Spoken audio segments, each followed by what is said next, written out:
So look, our speaker tonight is Andrew Sharp. He's a Kia world-class New Zealander, recently returned to New Zealand to take up the CEO role of Bobux. Now, I had to say to him earlier on, Bobux, where the hell did that name come from? You know, is it a foreign word or whatever? And I'm sure he'll tell you what it means. I still don't know. Bobux makes the best children's shoes in the world for growing feet. It's 90% export predominantly to Europe and sells in 35 countries around the world. This is a success story that you can listen to, feel inspired and know that you can learn something from it. Ladies and gentlemen, would you please welcome Andrew Sharp.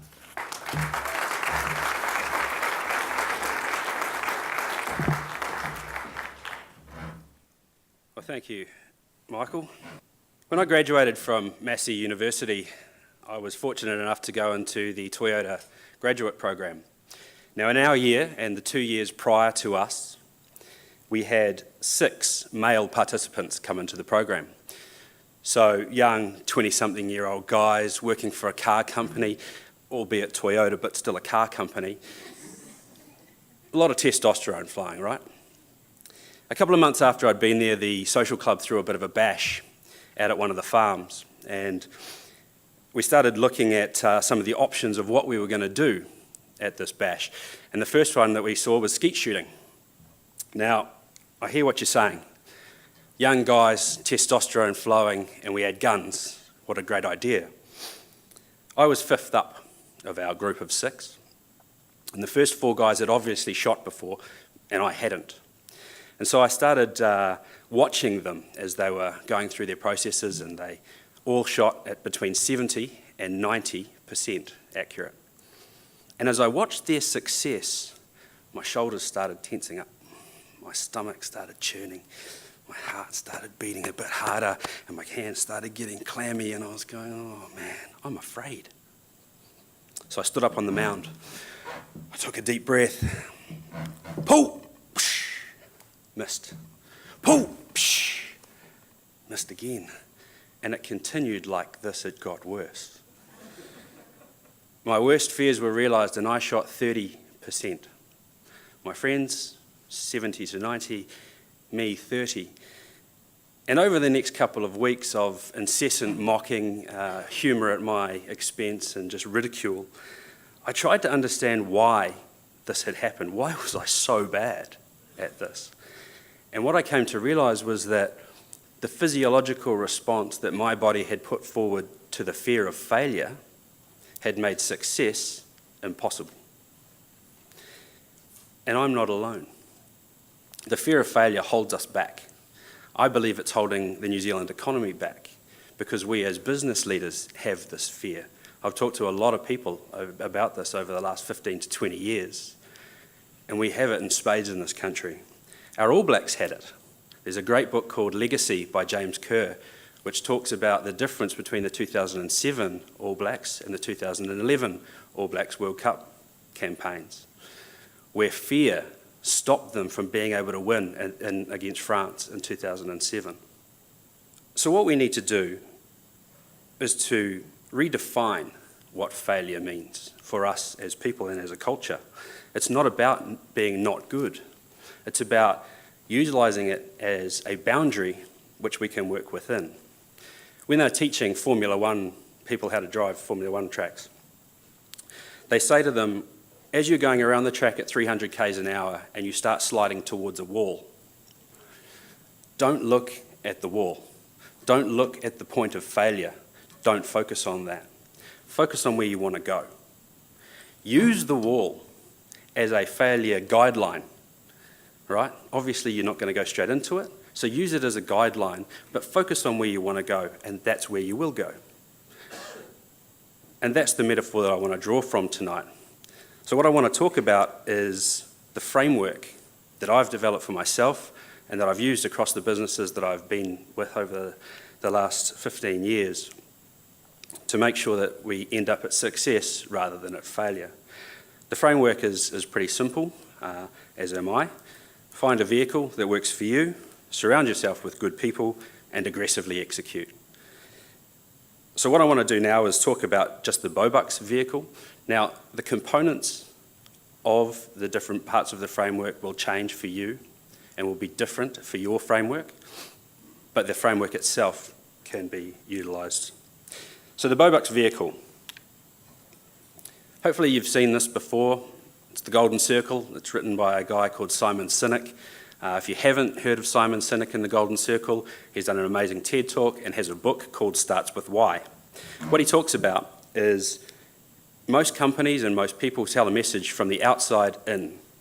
For example, with Apple, we make computers, they're beautifully designed, would you like to buy one?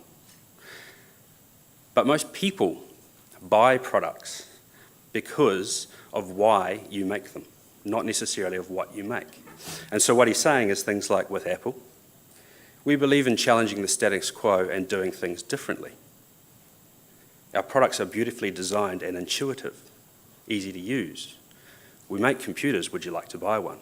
It's a much stronger and more powerful message.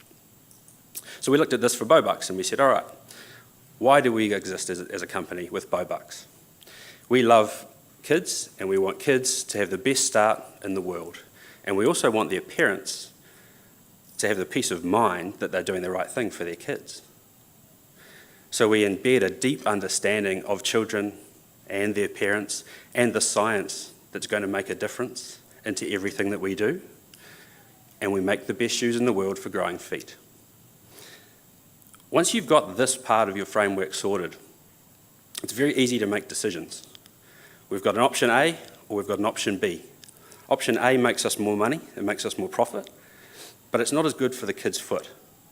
Option B doesn't make as much money, but it will make a big difference for the child's foot health. Which one do you go for? Before, you might have said, oh, yeah, the profit. Now, it's just straight away, we automatically know. Now, to stay true to our beliefs, we have to go with option B because it's better for the child's foot. So it really just helps you make that decision. The next part is injecting creativity. I just wanted to see if I can get a show of hands here. How many of you think that you're creative? Right, so probably about 35, 40% of the crowd think that you're creative. So the rest of you, you're wrong. When you were 5, I guarantee that you were creative. I guarantee. I've got a 5-year-old son. I know that you were creative. Right? That box is not just a box. It's a car. It's a train. It's a boat. It's a rocket ship. Right? That tree is not just a tree. It's a fortress. The schooling system beats creativity out of us. You don't want to be that creative kid sitting over in the corner. It also puts it into a box. If you're good at writing, if you're good at music, if you can sing and dance, you're creative. If you can't do those things, then you're not. But as we know, creativity comes out in a number of different ways. If we look at things like the Panama Papers, right, you can be pretty creative with your tax systems. But I won't go into that too deeply. So creativity, and we've got to inject that back into our businesses as leaders. Mark Twain. What gets us into trouble is not what we don't know, it's what we know for sure that just ain't so. This is about design thinking. Now, design thinking has a bad name because it has the D word in it, design. And automatically you think of pillow fluffers and the colouring in department. But that's not really what design and design thinking is about. Design thinking is about understanding the real problem that you're trying to solve. It's about saying, here's the thing that we think is a problem, and then utilising tools like Toyota's 5 whys. Well, why is that a problem? And why is that happening? And why is that a problem? And you ask why 5 times, and you get to the core problem. So instead of solving the symptom, you solve the problem. Fall in love with that problem. Not with a solution that you think is the best solution for that problem, but the problem itself, and then design an elegant solution around it. In terms of design, I think my designers will probably say this better than I can, so I'll let Andrew and Alan talk to you about it. Once a child's learned to walk, parents actually buy inferior shoes because of the hardware that they take. If you contrast this with the fact that a kid's foot is developing well into their teens, that you've got a real problem. A lot of the shoes that are on the market for kids are really cut down version of adults' shoes, and kids are developing their spatial awareness and balance, and they're wearing shoes that are hindering that development. As a company that wants to do the best thing possible for kids' foot development, we know we had to do better.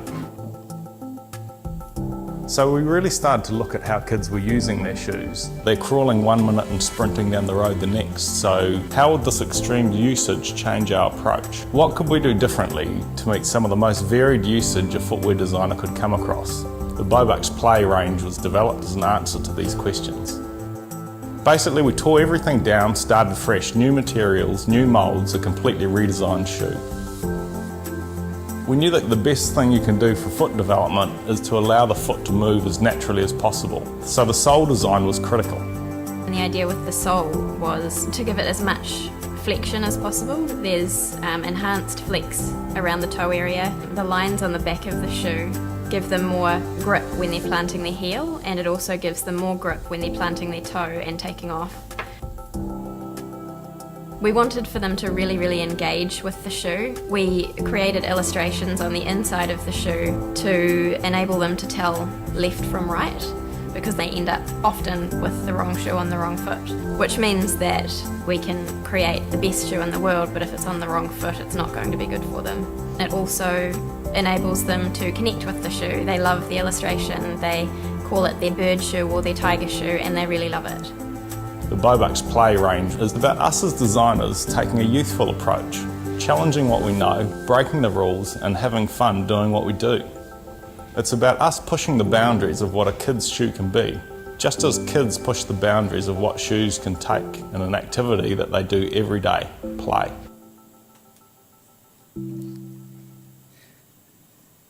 I love the elegance of that solution, right?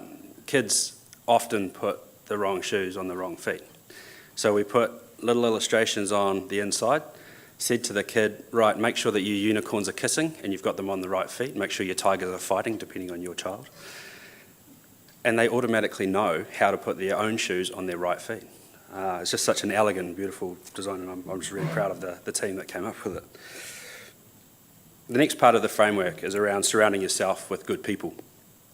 So Anne Bradbury said, if we had no winter, then spring would not be so pleasant.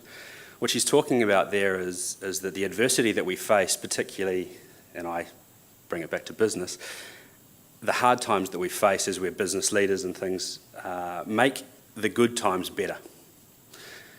When I started my first business, and my business partner is actually somewhere in the room, Andrew, and we looked at I guess what we were going to do, and I said to my parents, I'm leaving my 6-figure job at Fonterra and I'm going to go and work on no money and go into this thing called the Ice House. I'm a first-generation entrepreneur, and they basically said, right, you've gone crazy. And so that was the mentality, I guess, that I started with, was how do I get through this part? I slept under my desk quite a few times. I lived basically on my girlfriend at the time's couch. We weren't married, so of course it was the couch. I ate at functions. Every time there was a function that had food, I would go. And I got known in the Ice House for the person that would always go to functions, because if I didn't go, I wouldn't eat. So there's lots of hard times that you go through. Business and as leadership, it is hard. You know, we present this confident front. We stand on top of the hill and we say, follow me, we're going this way. This is the answer. This is the decision we're going to break the world open with. And then you go back to your office and you sit there and you go, man, these guys must be close to figuring out that I don't really know what I'm doing. I'm just making it up as I go along. It's called imposter syndrome. And I was with probably the most successful person I've ever been with on the weekend. And she was saying, so she's on international boards, she started companies, all this. She has it all the time. I've never met a world changer that doesn't have imposter syndrome.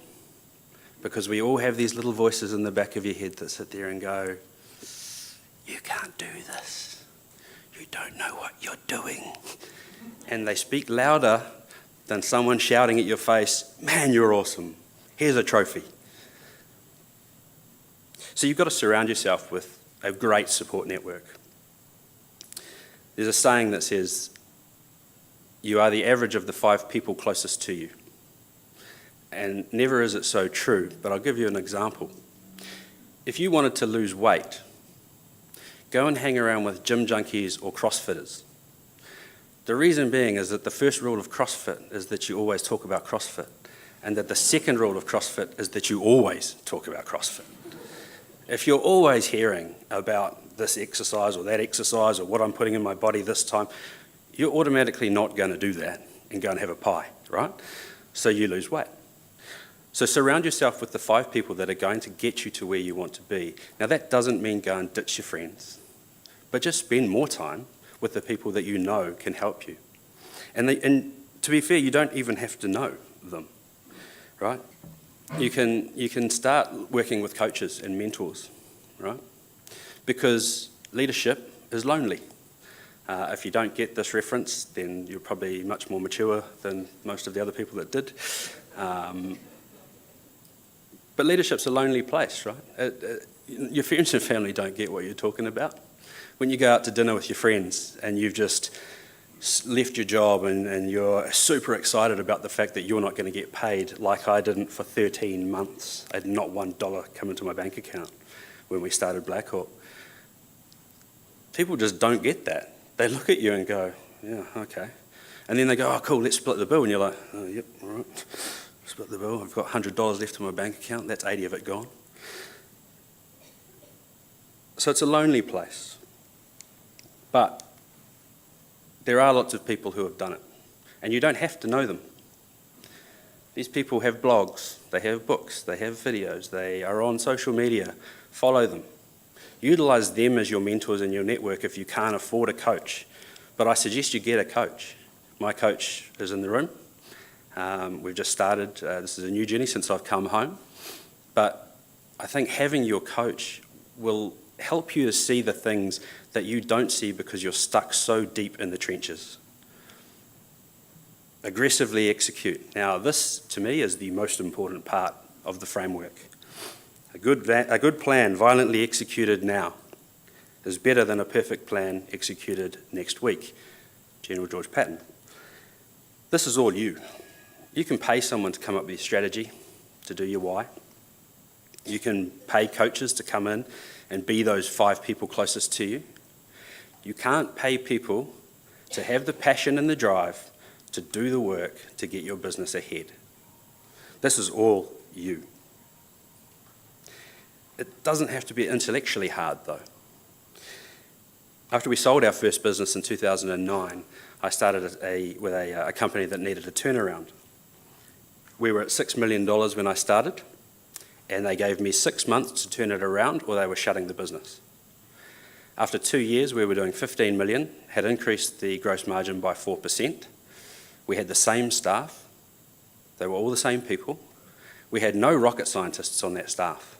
And if you talk to any of my teachers or my university professors, they will definitely not put me in that category. It doesn't have to be that hard. You just have to violently execute the plan that you put in front of yourself. So what I want to leave you with is that, as I said from the beginning, I think we need to redefine what failure means to us. Rather than making it a point that we should fear that's going to start physiologically changing us, we want to make it a guideline to help along the journey, to learn from, and then to move forwards. So hopefully you can take something out of the framework that makes sense to you. I am always keen to grow my network. Easiest way is through LinkedIn probably. So please do connect with me. Other than that, happy to have a chat later on. Apart from that, I guess we've got some time for some questions. Thanks very much.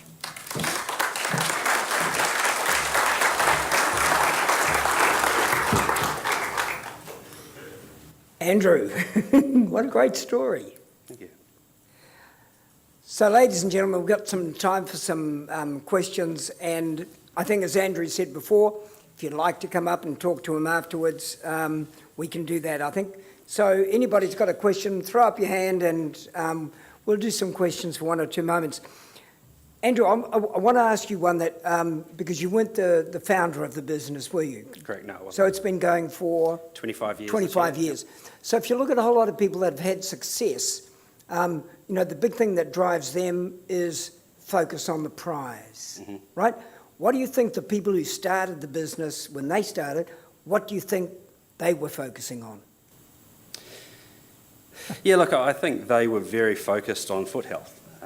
So when it first started, their daughter Chloe was just about to start walking, and Chris cut the laces off, put a bit of elastic in, and then made the shoe easier to get on and off. Then he started looking into foot health from the research that was coming out of the Netherlands and up into Scandinavia. And they were saying that if you don't have the right grounding in terms of foot health from a young age, and I don't want to put guilt trips on any parents here that didn't wear Bobux shoes, but... You can work on this. But basically what happens is that you can cause issues for later in life. So they can cause issues with ankles, with knees, with hips and with backs. And so basically from there, it's kind of like if you're right with your right hand and you say, all right, I'm going to teach you to write with your left hand, but at the same time I'm going to glad wrap your hand together and I'm going to put a 1 kilo weight on the bottom of it, have at it. And that's kind of what we do when we put our children into inflexible, heavy shoes, which is basically the cut-down versions of adult shoes that most people put their kids into. So if that was, the focus, that was their prize that they could see out there, what's the prize that you have out in front of you today? Has it changed? The scale of it has. Yep. They were mostly focused on New Zealand when we started. So I've come back with a New Zealand Inc. I think Paul Callaghan gave an amazing talk in 2011, which talked about how we need $45 billion extra of exports coming into our country. How are we going to do that? It's 1,000 companies doing 40 to 45 million extra in exports. So my goal essentially is to get us up to that level as quickly as possible to do our contribution level. Must be a lot of people in the room, same sort of aspiration. Ladies and gentlemen, any questions? I know you're shy and you won't want to put your hand up, but if you're thinking of something you'd like to ask, be like Alan down the front here and put your hand up. Alan. Yeah, thanks, Andrew. Can you tell us where the business is at now, where you want to be in 5 years' time? It's a private business, so I can tell you that we are going to be double the size that we are right now in 4 years' time. So 2020, we've got a target of doubling the business. That's my mandate. That's what I've been brought back to New Zealand for. And then from there, we double it again 5 years after that. So 2025, we'll be in essentially, we'll be dominating most of the markets that we play in. Hey, listen, tell me how much, of your budget, and I know it's a private company, so you need to be careful, how much of your budget goes towards, sort of research and design and that future thing?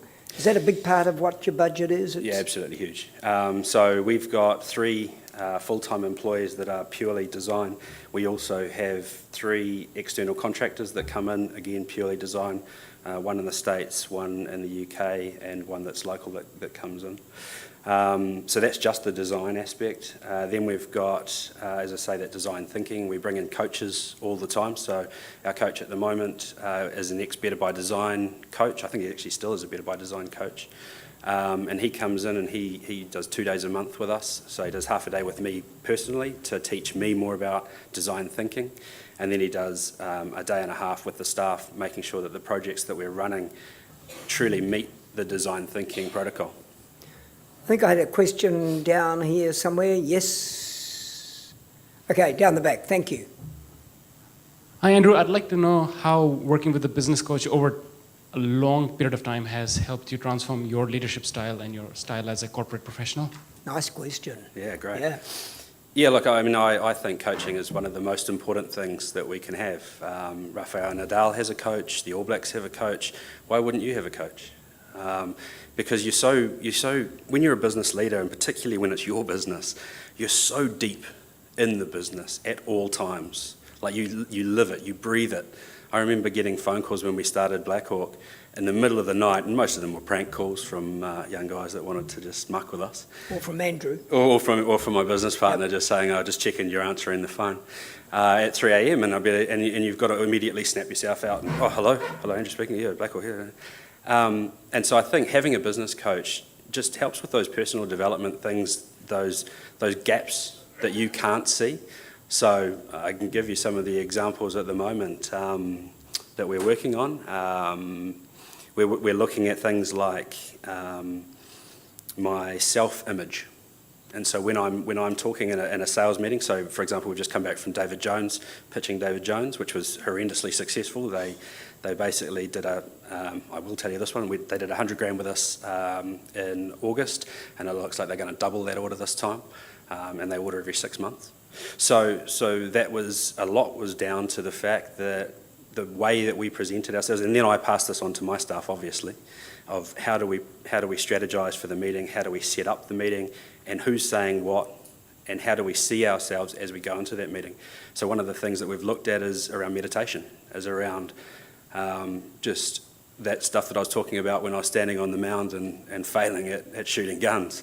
It's the same when you stand in front of an audience and talk, right? The first time I pitched to an angel audience, so I don't know if you've seen Dragon's Den, right? In Dragon's Den they have 5 dragons to pitch to. In New Zealand you get things like the Ice Angels who allow you to pitch to the Ice Angels. Now there's 100. So think about how intense it is on that show for 5, and then multiply that by 20, and the questions that you're getting back to decide whether they want to talk with you further about investing in your business.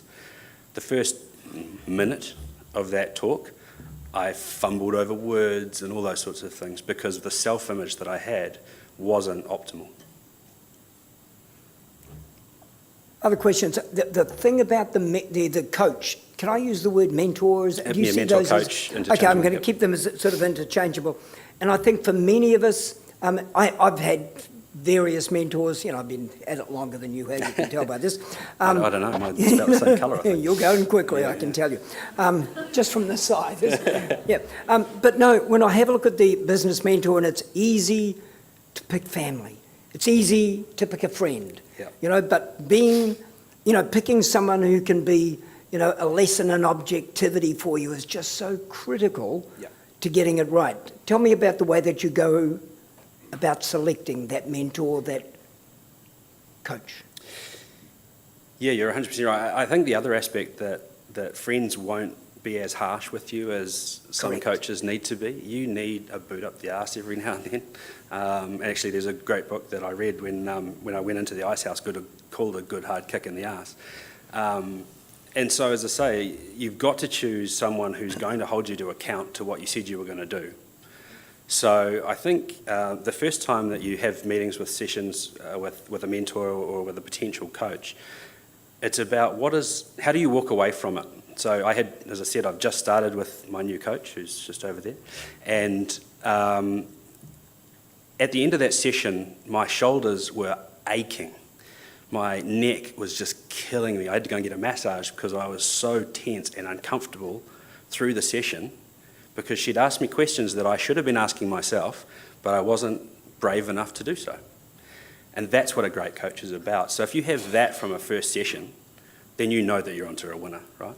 If you don't have that and it's nice and you have a nice beer or a wine and it's lovely and you walk away and you go, oh, that was very lovely, wrong mentor.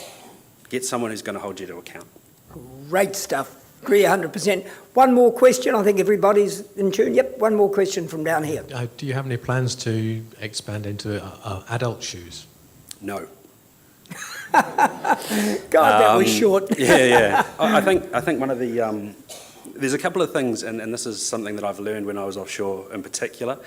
New Zealanders are great at this whole, and we talk about it all the time, this number 8 wire crap, which got us to where we are, and that's been wonderful. And we've done really, really well. You know, the whole punch above our weight, all that sort of stuff that we talk about and we're quite proud of. The issue is we're focusing on a market of 4 million people, right? And so you have to be everything to everyone in this market. Sydney has more people than New Zealand. Melbourne has more people than New Zealand. Shanghai has like 5 times as many people as New Zealand. Don't focus on that. Focus on going and taking a small piece of that pie rather than as all of this pie. So I think for us, if we started expanding outside our expertise and outside our heart, to be fair, and just to put this out there, I don't overly care how your feet are. Sorry. But it's not my interest. I do care how our future generation is walking. I do care about what they can do, because I can't fix your feet. right? Your feet are, if they're buggered, they're buggered. But kids' feet, we can. We can make sure that they don't have the issues that some of us have. God, I could pick that up and put it in for so many other things other than just their feet. So, ladies and gentlemen, a couple of things I really just want to finish up on and saying thank you because, and I really do mean thank you.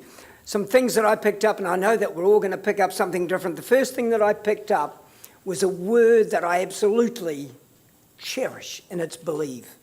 And I know that most of us have had good times and hard times, and we've done business things and family things, and one of the biggest things that you can do in what you're doing and where you're going is believe.